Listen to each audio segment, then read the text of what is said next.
Nosotros tenemos mucho tiempo diciendo que a Venezuela se le aplicó un plan termita para destruir su modelo. Y para comprender entonces esta crisis, tenemos que ir más allá de explicaciones simples. No basta con atribuir todo exclusivamente a las sanciones externas, ni tampoco reducir el fenómeno únicamente a la corrupción y a la incompetencia interna. Lo ocurrido en Venezuela responde a una combinación compleja de factores económicos, geopolíticos y decisiones políticas que transformaron profundamente la naturaleza del Estado y del modelo económico venezolano. Ese era el fin. Ahora, para analizar este proceso, usamos las categorías desarrolladas por David Harvey, especialmente útiles porque él explica cómo el neoliberalismo contemporáneo no siempre aparece como una privatización abierta y frontal, sino que muchas veces se desarrolla mediante mecanismos de crisis, endeudamiento, destrucción salarial, transferencia gradual de activos públicos hacia grupos con capacidad financiera. Y eso lo denomina acumulación por desposesión. Esa es una de las categorías que nosotros estamos utilizando. Según este autor, las crisis pueden funcionar como herramientas para reorganizar las sociedades enteras. Destruyes el valor, abaratas activos estratégicos y los compras por centavos, facilitas nuevas formas de apropiación económica, acumulación por desposesión, y en ese marco el deterioro económico no necesariamente opera como una consecuencia accidental del sistema, sino como una oportunidad para reconfigurar relaciones de poder.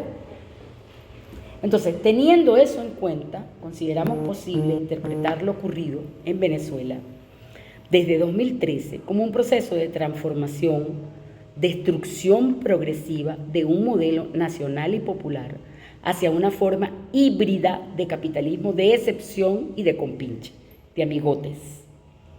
Y la secuencia fue así: caída abrupta de la producción petrolera por desinversión y corrupción y todo lo que ya sabemos, aceleración inflacionaria, pérdida extrema del salario, dolarización desigual, expansión de mecanismos especulativos, debilitamiento práctico de los derechos laborales, eliminación, para decirlo más claro, flexibilización creciente de los controles sobre los activos públicos, desinversión, deterioro de los servicios esenciales, administración restrictiva de bienes básicos para la vida cotidiana, fueron los shocks sucesivos de agua, luz, ya ustedes saben, consolidación de una economía de supervivencia sostenida parcialmente por remesa y la normalización progresiva de formas de control social basadas en el miedo, el agotamiento y la desmovilización colectiva.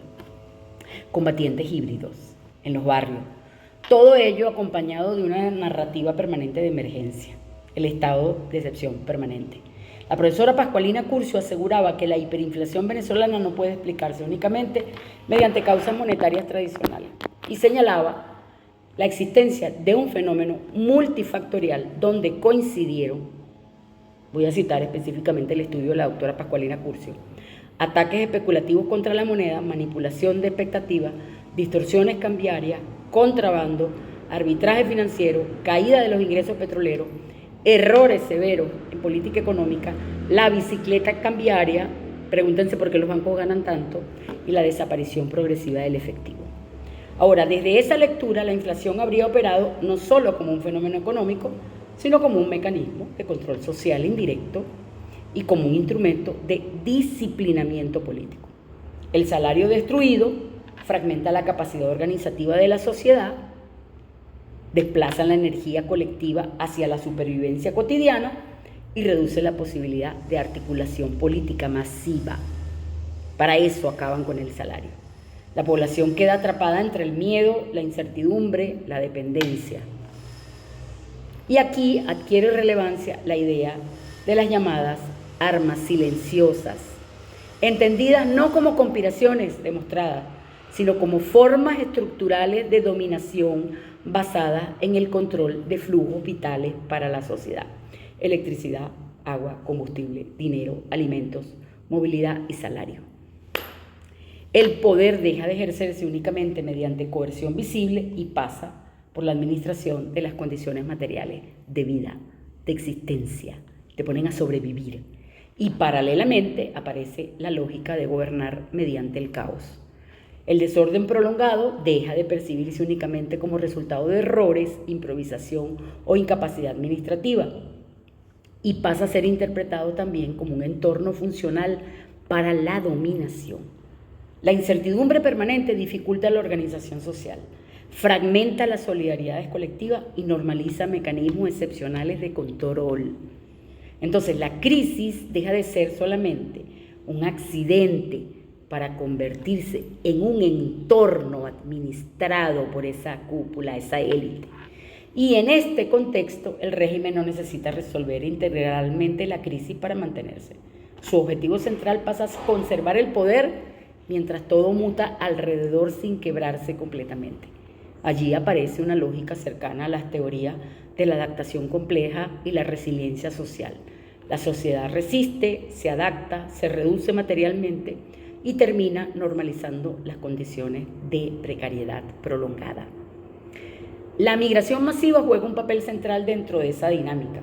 Millones de venezolanos expulsados por la crisis terminan sosteniendo indirectamente parte de la economía mediante remesas que permiten a numerosas familias sobrevivir con niveles mínimos de consumo y estabilidad. Entonces, la economía de remesa funciona como mecanismo de amortiguación social que reduce las presiones internas sobre el propio sistema que nos controla. De esta manera se configura un modelo relativamente sostenible en términos políticos. Mientras amplios sectores de la población sobreviven en condiciones infrahumanas, parte importante de la riqueza nacional continúa siendo transferida o apropiada por grupos privilegiados vinculados al poder económico y estatal. Los enchufados, el capitalismo de compinches. A ello se suma otra dimensión más profunda, el uso sistemático del sufrimiento como mecanismo de control, no únicamente en espacios de reclusión, mediante las denuncias de tortura física y psicológica dentro de las cárceles o centros de detención, sino también en la propia vida cotidiana, marcada por la escasez, la incertidumbre, la vigilancia, la precariedad, el desgaste emocional permanente.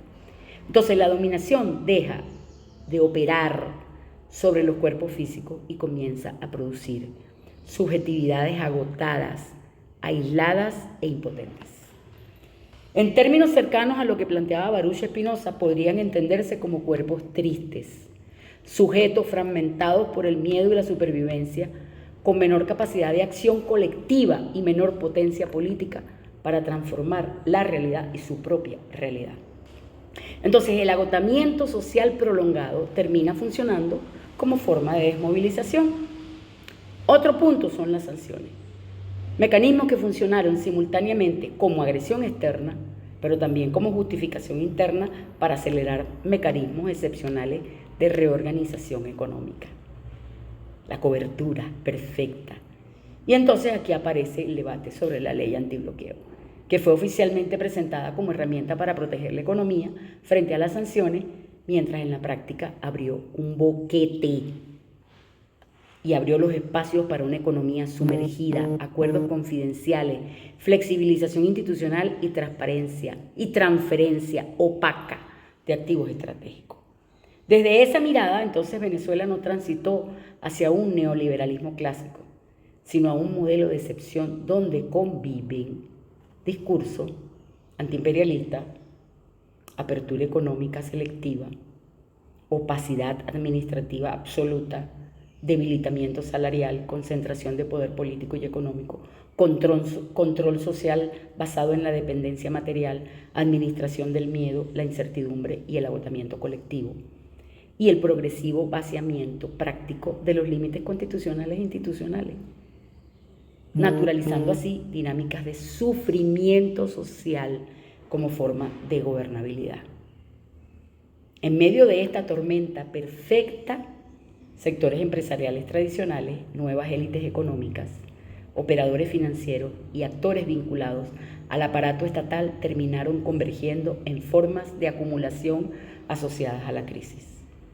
1.000 millonarios se han hecho con la crisis nuestra.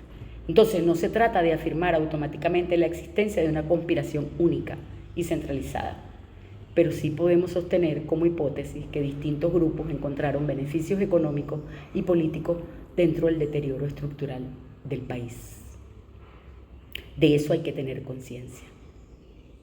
Entonces, la antigua dinámica de Cadivi y Sencoex y los mecanismos de arbitraje